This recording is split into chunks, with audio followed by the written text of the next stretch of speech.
अब आते हैं हाइड्रोजन बम और एटम बम पर। संसद सत्र के दौरान जब राहुल गांधी ने एटम बम फटने की बात की, किसी ने गंभीरता से नहीं लिया। लेकिन 7 अगस्त की प्रेस कॉन्फ्रेंस के बाद सब बदल गया। कर्नाटका के महादेवपुरा की सीट पर 1 लाख संदिग्ध वोटर को लेकर चुनाव आयोग ने क्यों नहीं कुछ किया।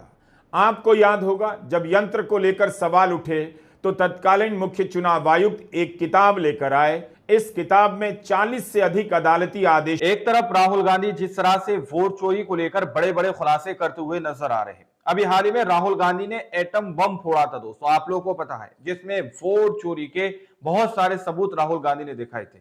लेकिन अब हाइड्रोजन बम फोड़ने की बात कही जा रही है, यानी कि और बड़े सबूत राहुल गांधी ने वोट चोरी के खिलाफ जुटा लिया और वो जनता को अब दिखाने जा रहे हैं। उसी बीच एक बड़ा सवाल, सुप्रीम कोर्ट ने मांगा इस्तीफा, मोदी के ऊपर फटेगा हाइड्रोजन बम। फेंकू की गर्दन पूरी तरह से मरोड़ दी गई है दोस्तों। हमारे साथ वरिष्ठ पत्रकार मौजूद हैं रवीश कुमार, आप उनकी इस रिपोर्ट को देखिए। नमस्कार, मैं रवीश कुमार। यह कौन सा बम है जो फटने वाला है और कहां फटने वाला है? राहुल गांधी की यह चेतावनी क्या चुनाव आयोग सुन भी रहा है और क्या उससे फर्क भी पड़ता है? इन चेतावनियों ने देश को एक नया चुनाव आयोग दिखाया है, जिससे अब किसी तरह के संगीन आरोप से कोई फर्क नहीं पड़ता। अब वह वोट चोरी के आरोपों के साथ या बावजूद आपसे आंखें मिलाने का आदी हो चुका है, वरना इन आरोपों को खुद गंभीरता से लेता और कम से कम महादेवपुरा विधानसभा की सीट के 1 लाख संदिग्ध वोटरों की जांच कर देश के सामने सच्चाई रख देता। अफसोस, पूरे बिहार में 15 दिनों तक यात्रा चलती रही। चुनाव आयुक्तों को भी टारगेट किया गया, लेकिन चुनाव आयोग ने एक विधानसभा की जांच कर, निष्पक्ष जांच कर देश को सही स्थिति के बारे में जानकारी नहीं दी। हाइड्रोजन बम फोड़ने की बात कर क्या राहुल गांधी खुद को लंबी लड़ाई के लिए तैयार कर रहे हैं? जब यात्रा का ऐलान हुआ तब पटना के गांधी मैदान में रैली की बात हुई थी, लेकिन रैली की जगह पटना में यात्रा निकालने का फैसला कर लिया गया। तय हुआ कि पटना के गांधी मैदान से लोगों का हुजूम डॉक्टर अंबेडकर की मूर्ति तक जाएगा और वहां माल्यार्पण किया जाएगा। इस तरह पटना के एक बड़े हिस्से में यात्रा निकल सकेगी, जिस तरह से बाकी जिलों में 15 दिनों तक निकल रही थी। रैली की जगह मार्च का फैसला क्यों किया गया, यह अभी साफ नहीं, लेकिन विपक्ष इस रैली में आई भीड़ को लेकर उत्साहित नजर आया और उसे लेकर पटना भर से गुजरना चाहता होगा। लेकिन क्या इसकी जगह गांधी मैदान में ही सभा करना उचित नहीं होता? फिर भी गांधी मैदान से चलकर मार्च को हाईकोर्ट के पास मौजूद डॉक्टर अंबेडकर की मूर्ति तक जाने की अनुमति नहीं मिली, क्योंकि वहां अदालती आदेश हैं। लेकिन प्रशासन ने डॉक्टर अंबेडकर की प्रतिमा पर नेताओं को माल्यार्पण करने की अनुमति दी। डॉक्टर अंबेडकर की इस मूर्ति का अनावरण लालू प्रसाद यादव ने किया था, तब वे बिहार के मुख्यमंत्री थे।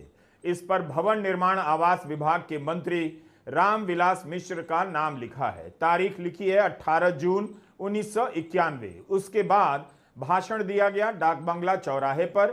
डाक बंगला चौराहे का भी बिहार की राजनीति में अपना एक महत्व है। रैली कोई भी हो, इस जगह से ना गुजरे और यहां पर नारेबाजी ना हो तो पूरी नहीं मानी जाती। राहुल गांधी ने वोट चोरी को कई तरह के अधिकारों की चोरी से जोड़ दिया है। बिहार के युवाओं को मैं कहना चाहता हूं, ये बिल्कुल सही बात है। देखिए, वोट चोरी का मतलब अधिकार की चोरी, वोट चोरी का मतलब आरक्षण की चोरी, वोट चोरी का मतलब रोजगार की चोरी, वोट चोरी का मतलब शिक्षा की चोरी, वोट चोरी का मतलब लोकतंत्र की चोरी, वोट चोरी का मतलब युवाओं के भविष्य की चोरी। ये सिर्फ वोट नहीं ले रहे हैं, ये आपकी जमीन, आपका राशन कार्ड, सब कुछ उठा ले जाएंगे, अदानी अंबानी को दे देंगे। अब आते हैं हाइड्रोजन बम और एटम बम पर। संसद सत्र के दौरान जब राहुल गांधी ने एटम बम फटने की बात की, किसी ने गंभीरता से नहीं लिया। लेकिन 7 अगस्त की प्रेस कॉन्फ्रेंस के बाद सब बदल गया। कर्नाटका के महादेवपुरा की सीट पर 1 लाख संदिग्ध वोटर को लेकर चुनाव आयोग ने क्यों नहीं कुछ किया? अधिकार की चोरी। आपको याद होगा, जब यंत्र को लेकर सवाल उठे तो तत्कालीन मुख्य चुनाव आयुक्त एक किताब लेकर आए। इस किताब में 40 से अधिक अदालती आदेशों का संग्रह है, ऐसा बताया। इन सभी आदेशों में यंत्र पर लगे आरोपों को खारिज किया गया था। लेकिन राहुल गांधी ने 7 अगस्त की प्रेस कॉन्फ्रेंस में इतना संगीन आरोप लगाया।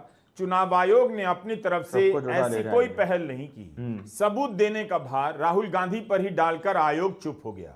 अब राहुल गांधी ने कहा है वे हाइड्रोजन बम फोड़ने वाले हैं। मैं बीजेपी से कहना चाहता हूं, अच्छी तरह सुन लीजिए, बीजेपी के लोग अच्छी तरह सुन लीजिए। भैया, एटम बम का नाम सुना आपने? सुना है एटम बम का नाम? उससे बड़ा क्या होता है? उससे बड़ा क्या होता है? एटम बम से बड़ा हाइड्रोजन बम होता है। होता है नहीं होता है? माधवपुरा में हमने एटम बम दिखाया था। बीजेपी के लोगों तैयार हो जाओ, हाइड्रोजन बम आ रहा है। हाइड्रोजन बम आ रहा है, तैयार हो जाइए। आपकी जो सच्चाई है, वोट चोरी की सच्चाई है, वो पूरे देश को पता लगने जा रही है। हाइड्रोजन बम फोड़ने जा रहे हैं। राइट। बिहार की जनता, बिहार के युवा, बिहार के महिलाओं से मैं धन्यवाद करना चाहता हूं। ये क्रांतिकारी प्रदेश है। इसने पूरे देश को मैसेज दिया कि वोट चोरी नहीं होने देंगे। और ये जो आपने बिहार में किया है, हमारी जो मदद की, ये पूरे देश में फैल गई है, कोने कोने में फैल गई है। आने वाले समय में मैं आपको गारंटी करके दे रहा हूं, हाइड्रोजन बम के बाद नरेंद्र मोदी जी अपना चेहरा इस देश को नहीं दिखा पाएंगे। कांग्रेस की प्रवक्ता सुप्रिया श्रीनेत ने कहा है कि हाइड्रोजन बम का मतलब है हरियाणा।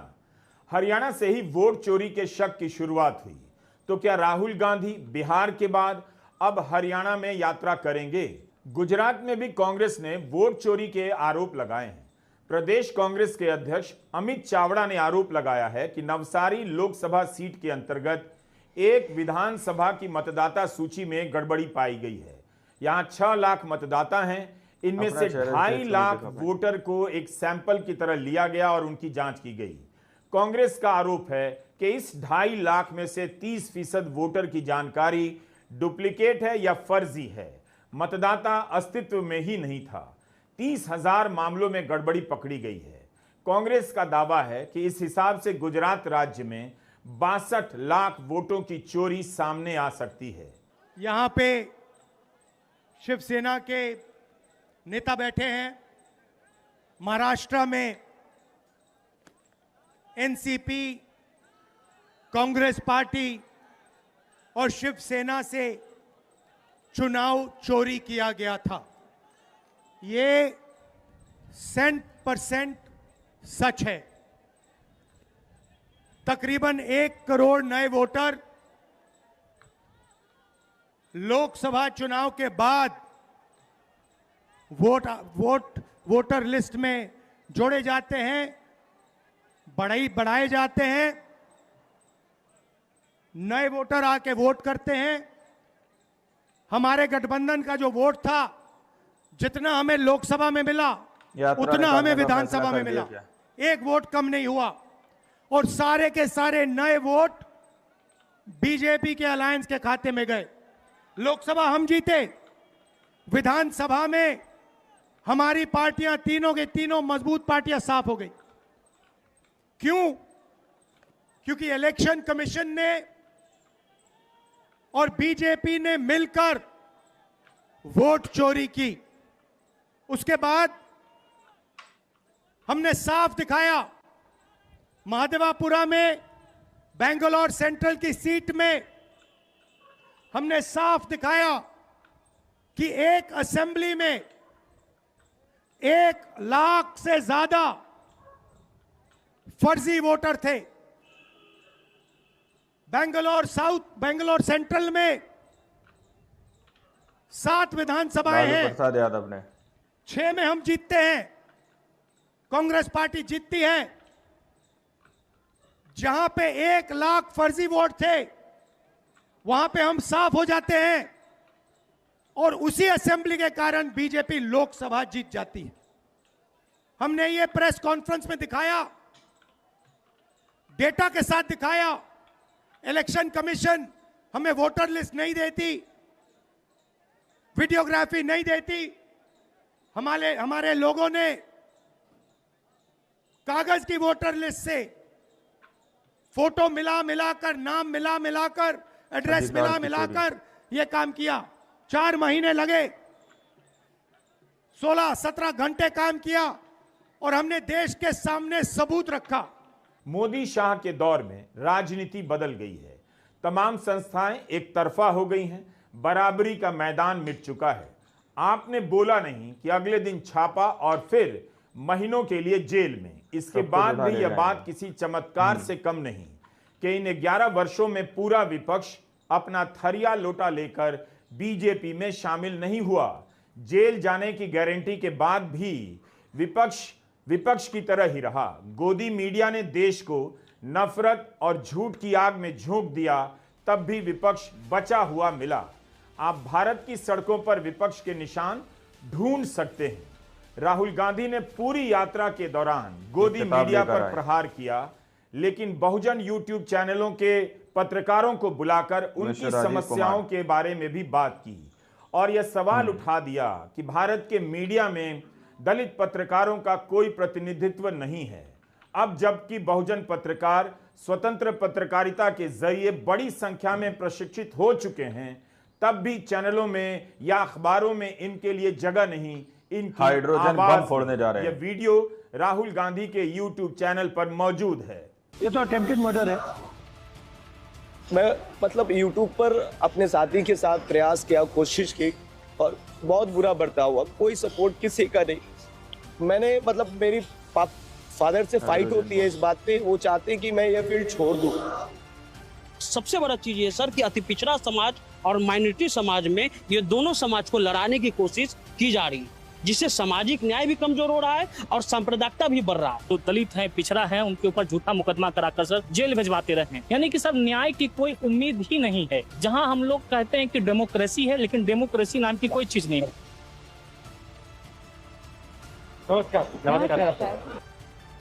बताइए। हम लोग जो काम करते हैं उसका बेसिक है सोशल जस्टिस। हम उसमें जो पॉइंट रखते हैं, यहाँ सब बैकवर्ड और माइनॉरिटी और दलित समाज के लोग, और इसमें हम लोग ने एक ग्रुप बनाया है पूरे बिहार में। जहां भी कास्ट एट्रोसिटी होती है, जहां बच्चों के साथ बलात्कार होता है और एफआईआर नहीं होता है, तो हम उसको करते हैं। पीएमसीएच का मामला जो मुजफ्फरपुर का था, सड़ गए, उसको सबसे पहले हमारी टीम ने कवरेज किया। और एक सबसे बड़ा चीज ये सर कि अति पिछड़ा समाज और माइनॉरिटी समाज में ये दोनों समाज को लड़ाने की कोशिश की जा रही है, जिससे सामाजिक न्याय भी कमजोर हो रहा है और सांप्रदायिकता भी बढ़ रहा है। तो हम लोग की मेन लड़ाई यही है कि हर हाल में जो सोशल। आप कितने हो बिहार में? हम टोटल अभी 52 लोग हैं सर। ये 52 लोग एक दूसरे के दोस्त हैं? जी। या इनके बीच में भी लड़ाई होती है? नहीं, वो सामाजिक न्याय का जुड़ाव है। आपके आमदनी तो ठीक बनती है या नो सर? बट आपको फाइनेंशियली नहीं होता। मेरा नाम सुमन है, मैं खबर लहरिया। आप अकेली लड़की हो? जी। खबर लहरिया न्यूज चैनल में एज ए सीनियर रिपोर्टर के रूप में काम करती हूँ।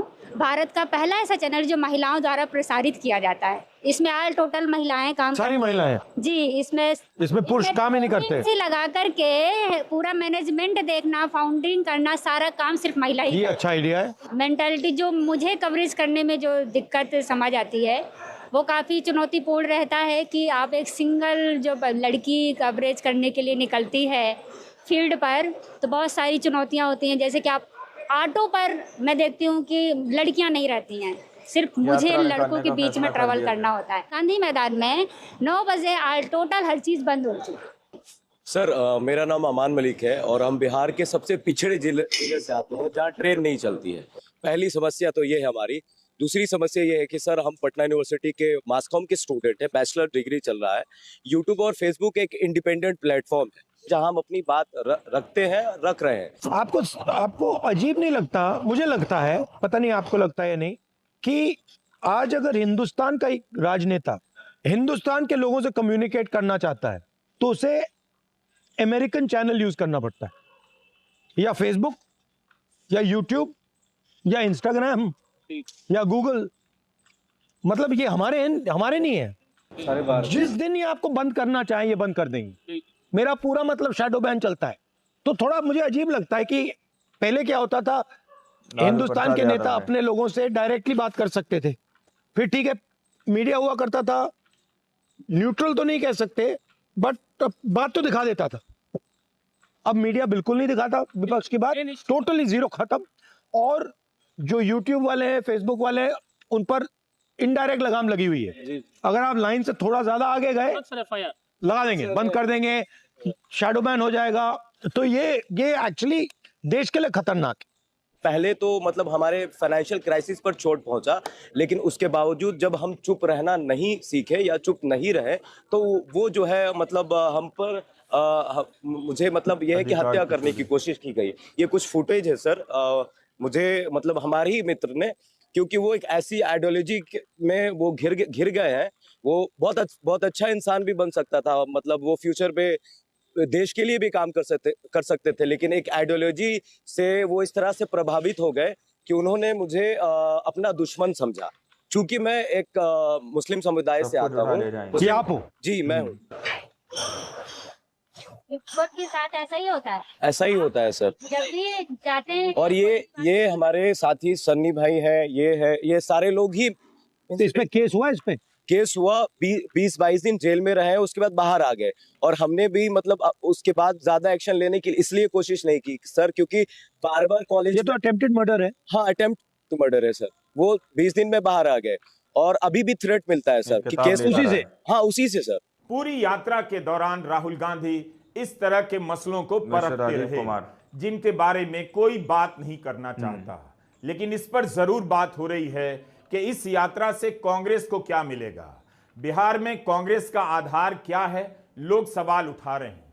35 साल से ज्यादा समय से सत्ता से बाहर है बिहार में कांग्रेस, लेकिन यही तो देखने की बात है कि जिस राज्य में इतने लंबे समय से कांग्रेस सत्ता से बाहर है, वहां पर राहुल गांधी ने 15 दिनों तक पूरी पार्टी को यात्रा में झोंक दिया। किसी को पता नहीं इससे कांग्रेस या महागठबंधन को क्या मिलेगा, लेकिन इसके बाद भी सबने पूरे दम के साथ यात्रा पूरी की है। क्या यह आसान बात है? क्या राहुल गांधी। तो आप लोगों ने इस वीडियो को शुरू से आखिर तक देखा। वीडियो के अंदर साफ तौर पर बात की गई है कि किस तरह से राहुल गांधी ने पहले एटम बम जो फोड़ा था, अब उससे भी बड़ा बम, हाइड्रोजन बम राहुल गांधी फोड़ने की बात करते हुए नजर आ रहे हैं। यानी कि सीधे तौर पर कहा जा रहा है कि अब हम जो खुलासा करेंगे वो और बड़ा खुलासा होगा कि किस तरह से तुम्हारे हक की चोरी की जा रही है, तुम्हारे अधिकार की चोरी की जा रही है, तुम्हारे वोट राइट की चोरी की जा रही है, और किस तरह से इसका सारा फायदा एक पार्टी को पहुंचाने की कोशिश की जा रही है। स्टार्टिंग में मैंने कहा कि सुप्रीम कोर्ट ने मांगा इस्तीफा। क्या सुप्रीम कोर्ट इस्तीफा मांगेगा? अगर राहुल गांधी की तरफ से जो वोट चोरी की बात की जा रही है, हाइड्रोजन बम फोड़ने की बात कही जा रही है, अगर वो चीज सही साबित होती है तो क्या सुप्रीम कोर्ट प्रधानमंत्री नरेंद्र मोदी जी से इस्तीफा मांगेगा? ये सवाल है दोस्तों। आप लोगों ने इस रिपोर्ट को देखा सुना, आप लोग इस रिपोर्ट के बारे में क्या सोचते हैं, क्या समझते हैं? अपनी राय कमेंट सेक्शन में जरूर दीजिएगा। सच्ची पक्की खबरें देखने के लिए चैनल को सब्सक्राइब कीजिए। मिलता है अगली वीडियो में, जब तक के लिए जय हिंद, जय भारत।